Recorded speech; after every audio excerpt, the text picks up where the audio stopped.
Casey? All right, as always, quick statement from the coach and then questions. Coach, go ahead.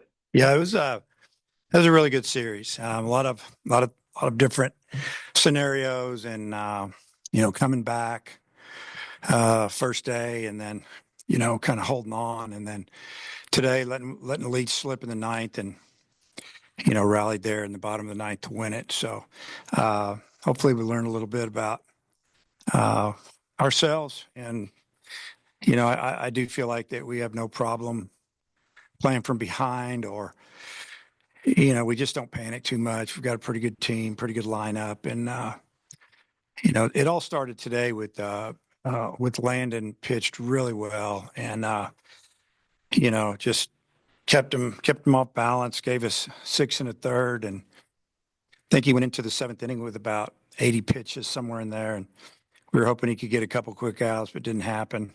But Coyle came in and did an outstanding job again. I think he got 5 outs, something like that. But it's just good to see us do what we did. And I guess the other bright spot was McIntyre.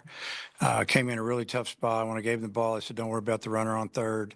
We get last at bat. Let's make sure that guy over there at first doesn't get in, doesn't score, and that'd be our big concern." And he did it. He almost got a double play ball, and I think he got a strikeout. And then I remember how it finished. But and then Souza's at bat was outstanding.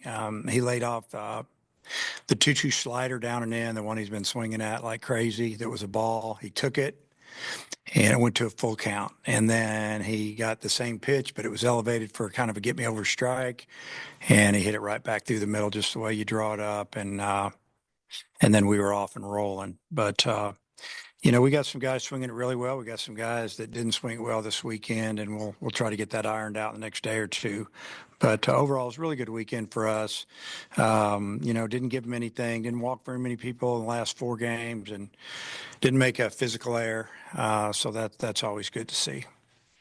There in the ninth, you had hitters available on the bench. Well, was there any thought to letting Souza bat, giving him confidence in that situation?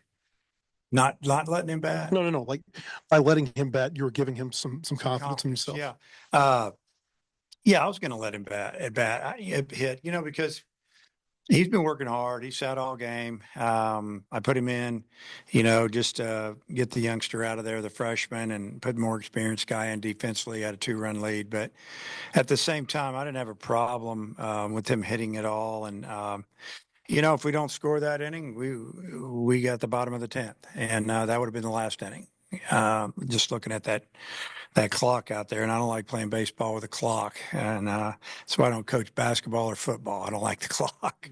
I'll take the outs. But no, hopefully he gained a lot of confidence by getting that at bat. But more than anything, squaring up baseball, and I'm just glad it fell for him.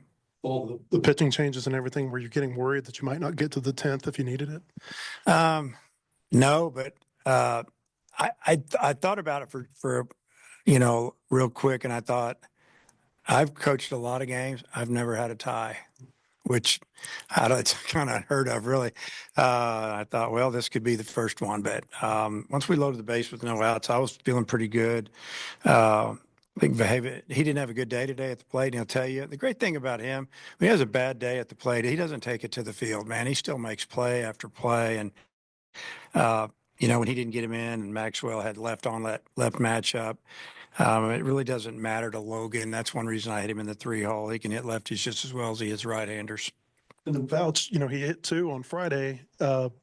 What's going on with him in these ninth inning situations? Yeah, well, the crazy thing, the pitch he hit the batter with was a breaking ball.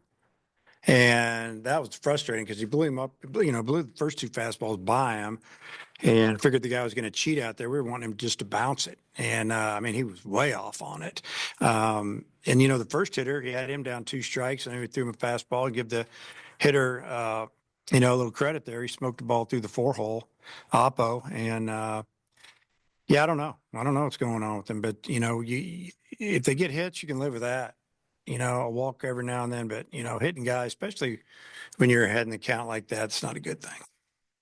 It's hard to tell everything that goes down in the bullpen, but it seemed like Carter was getting loose for a while, and McIntyre had a short warm-up, and you went with Will. It worked out. Just what was your what was the logic in going to McIntyre there? Well, first off, coach came to me. We already had it kind of out of a plan. If we got to this situation, or if if it wasn't going good, who were we going to bring in, which one? And, I thought, because Carter had already pitched this weekend, I just felt like, Mac deserved a chance to get out there. They hadn't seen him. Um, and it just seemed like the right move to bring in him. He hadn't been out there. He's done it before. He has had a couple of just okay outings, his last two, and he came in and did a tremendous job. That's really what went down there. Landon, starter, reliever, starter, and I know he's going to say it doesn't really change for him, but how impressed are you? Like, whatever the role is, he's been able to kind of fill up the zone and stay as good as in all of the roles so far. Yeah, he's been really good. I mean, just tough kid.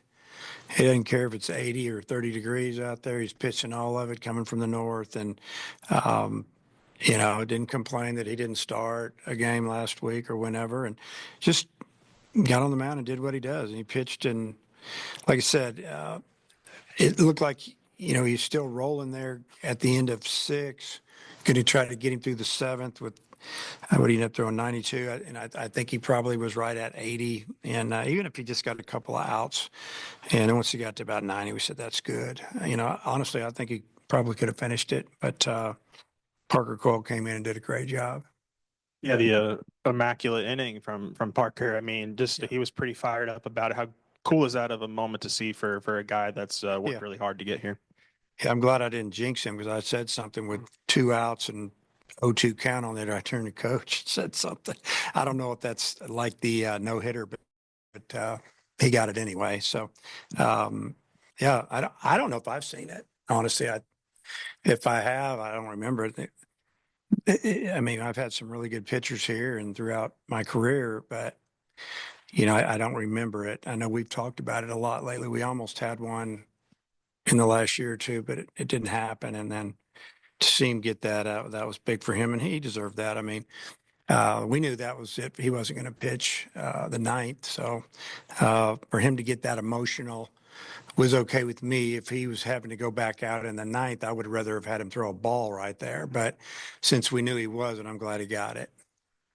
I know we talked a lot about Cujillo, another really hard hit single for an RBI today. I'm just wondering, like, when you look back, can you remember like a run or a hot streak that feels similar to this in your time here of like, not only the singles, but the home runs and the exit velo and everything? Well, I mean, he is on fire right now. That's a tough question to answer. I've had some really good hitters as well. Yeah, I remember. I know in the fall I had one. I remember the fall of Heston Kjerstad's junior. We didn't get him out. I think he hit 600. It was a joke. I'd pull him out of games halfway through because our pitchers was trying to build him up a little bit. And that was the year that COVID hit. He didn't get to finish that year. And but I don't know. I don't know if I've had one with the power and the batting average together like this. And just last one for me, it's early in the season, but this off season and what you guys did in the portal and everything was so much about building depth. And I mean, you guys have a bunch of contributors even when they're not starting. How pleased are you with where the depth is right now? Yeah, I made a comment to the guys. Gosh, was it after Friday's game? Just that I appreciated, or actually it was before the game yesterday when we were stretching it, when we meet up, that I really appreciated their attitude, and that there's guys, that are not playing today that, like in the case of Bowles, he's hitting 600 or something. He hadn't played in a while and started him today, got a hit. My comment was there's a lot of guys that deserve to play. I can't play all of you. So we're just going to try to mix it up a little bit. And in some cases, it's a matchup, which is also at the same time trying to show us what we need to do when conference gets here. But we've run some guys out there to pinch hit, and they've done a tremendous job. And when the guys have gotten their opportunity, for the most part, they've done really well. So it's been good having some of those pieces on the bench that you can go to that honestly we probably didn't have. I mean, we had a really good team in 23. We had a couple of guys get injured late in the season. Wagner, Josenberger killed us.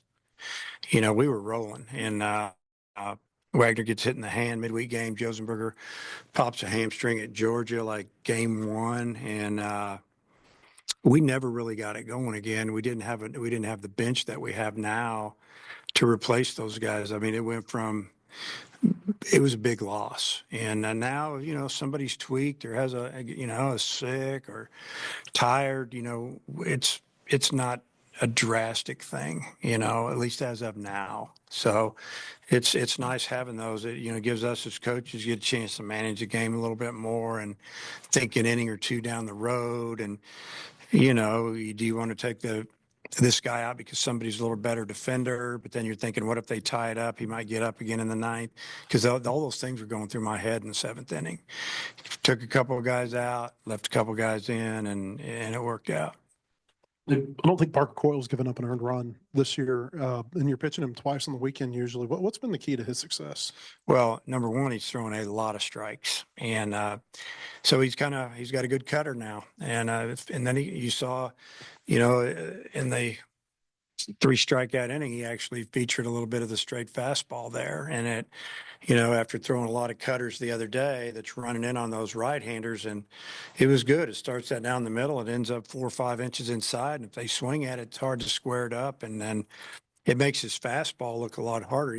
I think the cutter's 86, 87 maybe, and his fastball's 91, 92, 93 maybe, but it looks harder to him because they kind of got to honor that cutter's kind of his thing. And then he dumped a curveball in there today too, and we call it the big one, throw the big one, and it's his big breaking ball, and he did it. He got a late swing on that for a strikeout.